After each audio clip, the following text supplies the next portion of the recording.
En 2020, je revenais d'un an de voyage autour du monde et 2 fois sur 3, la première question qu'on me posait, c'était combien ça m'avait coûté. De toutes les choses incroyables que j'avais vécues, c'est ça qui interrogeait principalement. Et plus le temps passe, plus je réalise à quel point notre gestion et notre perception de l'argent est clé pour vivre nos rêves. Parce qu'il est normal de penser qu'avec plus d'argent, on serait plus heureux et que tout serait plus facile. Mais je me rends compte que l'argent n'est pas un problème, mais que c'est plus la définition du rêve en lui-même. Ce qui peut nous faire penser qu'ils ne sont pas vraiment accessibles, alors qu'en réalité, c'est plutôt qu'on fait fausse route. Alors, je vais vous apporter ma vision de comment vivre une grande vie si on n'a pas la chance de pouvoir se permettre tout ce qu'on veut. Parce qu'il est clair que vivre nos rêves, au début, ça ne rapporte rien, et personne ne veut se retrouver dans la galère. Mais si aujourd'hui je fais cette vidéo, c'est parce que je suis dans ce que je cherchais à éviter. Ça fait 2 ans et demi que j'ai quitté mon job et je n'arrive toujours pas à vivre de mon activité. Mais paradoxalement, je ne me suis jamais senti aussi libre. Alors dans cette vidéo, je vais vous parler de cette reconversion, des coulisses de ma vie d'aventurier. Parce que moi aussi, j'avais ma vie toute tracée, celle d'un futur cadre parisien. Mais maintenant, je ne sais pas ce que ma vie sera plus de 3 mois à l'avance. Alors forcément, ça n'a pas été un long fleuve tranquille et j'espère que les enseignements que j'en ai tirés pourront vous aider. Je ferai ça en 3 parties. Le premier qui est déjà de définir ce qu'est un vrai rêve parce que pour moi, c'est clairement le plus gros problème. Ensuite, la deuxième partie sera de comprendre la différence entre réaliser un rêve ou vivre ses rêves et en terminant par comprendre le rôle de l'argent dans tout ça. Trouver son vrai rêve. Et pour commencer cette histoire, il faut que je revienne un peu avant mon départ en tour du monde. À ce moment, j'ai 26 ans, ça fait 4 ans que je travaille, j'ai de l'argent, j'économise. Mais en fait, j'en fais rien de cet argent. Je profitais de mes vacances pour explorer le monde. J'ai notamment fait mon premier voyage en sac à dos en Inde et quelques mois plus tard, un trek au Népal. Mais je n'utilisais pas mes économies, vraiment, je les gardais précieusement. Dans ma tête, je pensais à l'immobilier, je voyais ça comme une étape indispensable dans une vie, mais aussi comme un boulet, dans le sens où avoir un crédit, c'était mettre un bras dans l'engrenage duquel on ne sortait plus du tout. Mais le jour où j'ai eu cette idée de partir en tour du monde, je regardais cet argent sur mon compte et je me suis dit, bah ouais, en fait, c'est pour ça qu'il ait fait cet argent. Et moi qui suis très économe de nature, j'ai fait un budget et en fait, j'étais prêt à louer 20 000 euros à ce projet, bien qu'au final, j'en ai dépensé que 16. Bon, ça reste une certaine somme. Mais comme tout le monde, ça me fait chier de mettre 50 balles pour quelques jours de bouffe, mais là, pour le voyage, c'était toujours très fluide. Et à ce moment, c'était vraiment impensable pour moi de ne pas ressentir de frein en imaginant dépenser autant. Et alors, je l'ai fait. C'était vraiment le premier bouleversement dans ma relation à l'argent. Et la première notion que je vais amener avec cette histoire, c'est qu'un rêve, ça se ressent comme un appel. Aujourd'hui, on entend partout des ça fait rêver ou des je rêverais de faire ça dans tous les sens. Mais en réalité, tu ouvres Instagram et tu peux dire ça à chaque post. Et c'est ce qui fait que connaître son vrai rêve, en fait, est si difficile. Parce qu'on ne peut en réaliser qu'un à la fois et on en vit déjà tellement par procuration que notre boussole est complètement désorientée. Mais cet appel que j'ai ressenti n'est pas venu par hasard. Comme je vous disais, j'étais parti en Inde et au Népal. Je voyageais aussi avec mon boulot et je me suis rendu compte que c'était vraiment ces moments-là où je me sentais le mieux dans ma vie. Ce qui rejoint la philosophie de Spinoza qui disait qu'on ne se connaît qu'au travers des réactions de notre corps face aux situations que l'on vit. Et je trouve ça très vrai. Pour savoir si on aime le voyage, il faut le sentir en voyageant. Les réseaux sociaux peuvent être un premier indicateur de ce qui nous attire, mais pour oser faire quelque chose de fort, il faut commencer quelque part, passer à l'action et vivre les choses que l'on regarde de loin. Et ce n'est qu'en agissant et en vivant ces choses qu'on va acquérir de nouvelles connaissances, notre mode de pensée va évoluer et nous donner de nouvelles idées. Et c'est là où, par mes voyages, sans le savoir, je nourrissais les prémices de ce tour du monde. Et depuis ce temps-là, je ne cesse de partir à l'aventure et c'est ce qui m'a amené à partir 40 jours seul sur une île déserte. Au final, rien n'arrive par hasard. Et on m'a souvent dit, je rêve de faire ce que tu as fait. Alors, j'ai envie de dire, si t'en rêves vraiment, continue de voyager dès que tu peux et ça viendra. Peut-être que maintenant n'est pas le bon moment ou que tu n'es pas prêt, mais tant que tu continues de chercher et d'agir dans la direction de tes envies, quelque chose qui te correspond finira par venir à toi. Et ça ne sera pas la copie de ce que je fais ou de ce qui t'inspire, mais ce sera vraiment ton vrai rêve. Et si tu ne sais pas par où commencer, je pense que regarder où tu dépenses ton argent de manière fluide est un bon signal de ce qui a du sens pour toi. Mais avec une réserve que j'ajouterai, il faut que ces choses t'apportent quelque chose. Que ce soit vraiment une réponse à une curiosité en toi, que tu dépasses une peur, ou que tu aies vraiment envie de vivre quelque chose de spécial. Par exemple, voyager est pour moi un des meilleurs moyens de développement personnel, Mais entre le all-inclusive à faire plage, buffet ou partir en trek au Népal, je pense que vous voyez la différence qu'on peut mettre derrière le terme voyager. Mais on va approfondir ça dans la deuxième partie. Réaliser un rêve ou vivre ses rêves. En partant pour mon tour du monde, j'avais l'impression de réaliser un rêve, mais en réalité, c'est en rentrant que j'ai découvert mon vrai rêve qui était d'être plus libre. Alors ça peut vouloir dire beaucoup de choses, mais 5 semaines de liberté par an pendant 40 ans, ça ne ressemblait plus à quelque chose qui avait du sens pour moi. Mais pour autant, dépenser des économies n'était pas non plus viable à long terme. Il me fallait alors un plan. Et pendant mon voyage, j'ai commencé à m'intéresser au phénomène des rentiers de l'immobilier. Et clairement, j'ai senti que c'était pour moi. Ma croyance qu'il faut investir dans l'immobilier pour réussir sa vie liée à cette quête de liberté, j'étais vraiment motivé que c'était le projet parfait. Et je découvre ce que c'est que d'avoir envie de travailler chaque jour pour atteindre un objectif, ce que j'appelle vraiment vivre ses rêves. Ne pas être attiré seulement par ce truc qui a l'air trop cool, mais être vraiment animé par quelque chose de plus fort et surtout en pensant à long terme. Avoir cette vision de notre futur qui nous inspire, sentir cette énergie, cette motivation au quotidien à vouloir atteindre des grands objectifs. Mais devenir rentier de l'immobilier, clairement, ça ne s'improvise pas. Et pour y arriver, je ne voyais pas 36 solutions. Il fallait que je me forme, que je définisse ma stratégie, faire des recherches, des visites, etc. et continuer. Mais comme j'avais repris mon poste après mon année sabbatique, je n'avais pas le temps. Et c'est là que j'ai pris la meilleure décision de ma vie, qui était de travailler 2 heures sur ce projet avant d'aller à mon travail. Et ça, tous les jours. Ce qui fait que 6 mois après mon retour de tour du monde, j'étais propriétaire d'un immeuble et le tout sans avoir mis un seul euro de ma poche. Et comme je vous disais, on me demandait souvent combien j'avais dépensé pendant mon voyage. Alors quand je disais 16 000 euros, on me répondait « Ah mais je ferai jamais ça, c'est l'équivalent d'un apport immobilier ». Alors je leur demandais s'ils avaient prévu d'investir et bien souvent la réponse était non, pas maintenant. Alors quand je leur racontais mon histoire, forcément ça les faisait réfléchir. Parce qu'investir n'était pas un moyen de vivre leur rêve, simplement une façon intelligente d'investir leur argent dans un but de s'enrichir. Mais s'enrichir dans quel but ?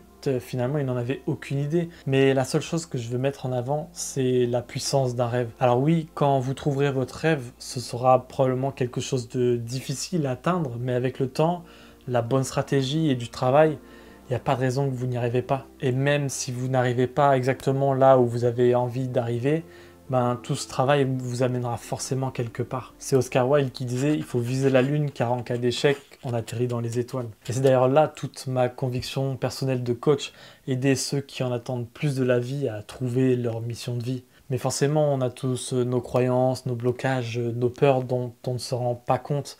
Alors seul, c'est vrai que ça peut être difficile de se lancer. Mais au fond, trouver sa mission de vie, ça se résume à nourrir sa curiosité. C'est ce qui nous intéresse et nous intrigue qui crée en nous cette énergie naturelle et cette envie d'avancer. Mais il faut faire attention au terme curiosité qui, pour moi, peut avoir 2 sens. Il y a le côté dopamine et le côté curiosité intellectuelle. Et pour faire la différence, tu peux te demander, si je fais cette action pendant 30 minutes par jour, qu'est-ce qui va changer au bout d'un an ? Par exemple, si tu regardes 30 minutes de vidéos par jour, à la fin de l'année, tu en seras toujours au même point. Alors que si tu passes 30 minutes par jour à apprendre le montage vidéo, à la fin de l'année, tu auras développé une des compétences clés de notre ère. Il faut que tu sois toujours dans un processus d'apprentissage et dans l'action. Et un jour, quand tu seras prêt, tes rêves te trouveront. Alors peut-être que des religions auront des théories pour expliquer ça, mais moi je l'explique par le pouvoir du subconscient. On dit que le conscient, donc nos pensées, c'est un brin d'herbe d'un stade de foot, là où le subconscient serait tous les brins d'herbe restants. Si je dis ça, c'est juste pour que vous vous imaginiez ce qui se passe en nous et toutes les pensées dont on n'a pas conscience. Alors, apprendre des choses, vivre des expériences, dépasser ses peurs, tout ça se stocke dans le subconscient et lui, en fait, va connecter les expériences avec notre réalité et nous amener sans cesse les bonnes idées au bon moment. Autrement dit, ce qui a vraiment du sens pour nous. Une envie de changement, ça n'intervient jamais par hasard. Ça n'arrive pas quand on est pleinement heureux de notre situation actuelle. Mais c'est précisément à ces moments de doute que les idées qu'on a, là, c'est vraiment nous et nos rêves. Mon départ en tour du monde, en fait, fait suite à une cassure que j'ai ressentie à mon travail. littéralement dans la semaine après un rendez-vous avec ma manager. Rien ne nous vient par hasard. Si tu veux donner plus de sens à ta vie, il faut simplement écouter vraiment cette petite voix en nous et la suivre. Si je fais des films aujourd'hui, c'est parce que j'ai commencé avec une GoPro pendant mon tour du monde. Si je suis aventurier, c'est parce qu'en vivant des aventures, j'ai compris que ça faisait vraiment partie de moi. Et si je suis entrepreneur, c'est parce que en faisant des choses, j'ai acquis la confiance après avoir été salarié puis investisseur. Toutes ces expériences m'ont permis de découvrir des choses, m'ont permis de prendre confiance en moi pour oser être qui je suis aujourd'hui, qui est la base aussi de ce que je vais devenir. Je ne sais pas ce que je serai dans 10 ans, j'ai pas besoin de savoir. Je sais juste que c'est les opportunités de la vie et mon subconscient qui décidera. Là où je veux en venir, c'est que pour avancer sur sa route, ce n'est pas une question d'argent et c'est ce que je veux développer dans la dernière partie. Nos rêves et l'argent. Ce que j'ai remarqué, c'est que notre subconscient nous propose uniquement et toujours des choses en adéquation avec notre réalité. Par exemple, 99% des enfants qui font du foot rêvent d'être joueurs pro, ou plus précisément de devenir Mbappé. Mais 99% des adultes qui pratiquent ce sport n'y pensent plus, parce qu'au plus profond de nous, on sait que ce rêve est irréalisable passé un certain âge. Mais le problème, c'est que presque tous les rêves d'enfants meurent en passant à l'âge adulte, et une fois qu'on a des contraintes financières, on se concentre à générer de l'argent pour vivre et on oublie de découvrir nos rêves d'adultes. Et moi, forcément, je trouve ça dommage parce que finalement, notre seul rôle est de nourrir notre curiosité en attendant cette idée qui changera notre vie. Et pour ça, pas besoin de quitter son travail ou de partir voyager longtemps, simplement prendre un peu de temps chaque jour. Quand je me formais à l'investissement immobilier, j'avais un job, mais je travaillais pour moi à côté et ça me coûtait zéro. Si je suis parti en tour du monde, c'est parce que j'avais cet argent et mon subconscient le savait. Sans cet argent, j'aurais probablement fait autre chose. Si tu regardes sur ma chaîne par exemple, j'ai fait aussi des aventures, 3 jours sans nourriture dans la forêt à 10 km de chez moi, ou des voyages sans argent, notamment en Suède et en Jordanie. Quand il n'est pas bridé par des croyances limitantes et des peurs, en fait, le subconscient, c'est une vraie machine de créativité sans limite. Et comme le disait un philosophe de notre ère, si tu rêves de faire des films, t'as juste besoin d'un truc qui filme. Ouais, pour les connaisseurs, c'est une parole d'Orelsan. Et je l'adore parce qu'elle représente vraiment le syndrome de la victimisation. Moi aussi, j'aimerais bien me payer des trucs comme l'ascension de l'Everest, mais ça coûte plusieurs dizaines de milliers d'euros et clairement, je ne peux pas me le permettre. Alors je commence à mon niveau, parce que je peux faire aujourd'hui, avec cette ambition de grossir petit à petit. Ce que je veux dire, c'est que quand quelque chose a du sens pour nous, c'est là où on trouve les solutions avant les problèmes.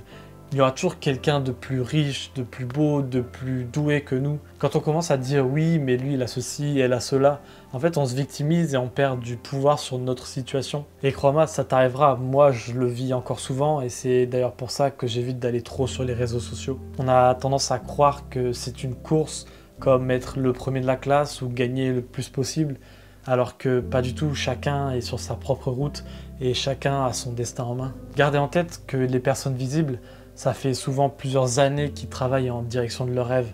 Alors inspire-toi plus de leur parcours et de leur début que de ce qu'ils font actuellement. Commence vraiment par ce qui est à ta portée. Si tu es là, tu as probablement vu mon film sur l'île déserte qui est mon premier succès. Moi, ça m'est arrivé 4 ans à faire des vidéos et à partir à l'aventure. Mais tu peux voir toute mon évolution et personnellement, je m'estime encore loin d'être arrivé. Ma seule conviction, c'est que plus je fais, plus j'apprends, et plus les opportunités arriveront à moi, et plus aussi j'aurai d'options pour me retourner en cas de coup dur. Et quand j'ai vu les résultats que j'ai produits à raison de 2 heures par jour, en fait c'est là où je me suis décidé à quitter mon job pour me mettre vraiment à temps plein sur ce rêve de liberté, et pour ça j'ai pas eu de choix que d'essayer de réduire mes dépenses. Et donc petit à petit j'ai déménagé de Paris pour vivre un peu dans des pays à plus bas niveau de vie comme le Mexique ou l'Afrique du Sud, et entre chaque voyage je revenais chez mes parents, à mes racines. Et si je vous dis ça, c'est parce que là, ça fait 7 mois que je suis chez mes parents parce que je me suis rendu compte que c'était ce qu'il y avait de mieux pour moi. Ici, je peux vraiment me dédier au développement de cette vie d'aventurier. Et là, d'ailleurs, je repars en août faire la descente de l'Amazone à la rame pendant 4 mois. Donc ça fait du bien d'être posé un petit peu avant. Mais pareil, on me dit souvent, je pourrais jamais vivre chez mes parents. Et clairement, j'aurais dit la même chose avant. Je suis parti à 18 ans avec ce fantasme de l'indépendance, donc je vois très bien. Mais voilà, c'est en testant que j'ai réalisé en fait que ce n'était pas qu'un choix par défaut. Mais encore une fois, c'est la solution que j'ai trouvée pour moi. À toi de suivre ce qui te correspond. Aujourd'hui, j'en suis à un point où j'ai vraiment confiance en la vie. Je ne sais pas du tout ce que l'avenir me réserve, mais je n'ai plus besoin de savoir parce que je sais que ça sera forcément grand et incroyable. Au fond, je me laisse la surprise de la vie. Alors, avance, développe-toi, apprends et ton tour viendra. Mais si tu as besoin d'aide, n'hésite pas à me contacter. Tu l'auras compris, c'est exactement l'orientation de mes coachings, t'amener à trouver ce qui a du sens pour toi et découvrir cette vie riche qui te tend les bras. Mais surtout, j'aimerais vraiment avoir ton avis en commentaire parce que ces vidéos, elles sont avant tout pour vous et plus j'ai de retours, plus ça me permet de vous offrir le contenu qui va répondre à vos besoins. Alors si tu me partages tes challenges et problématiques, ça m'aide énormément. Alors merci et à bientôt.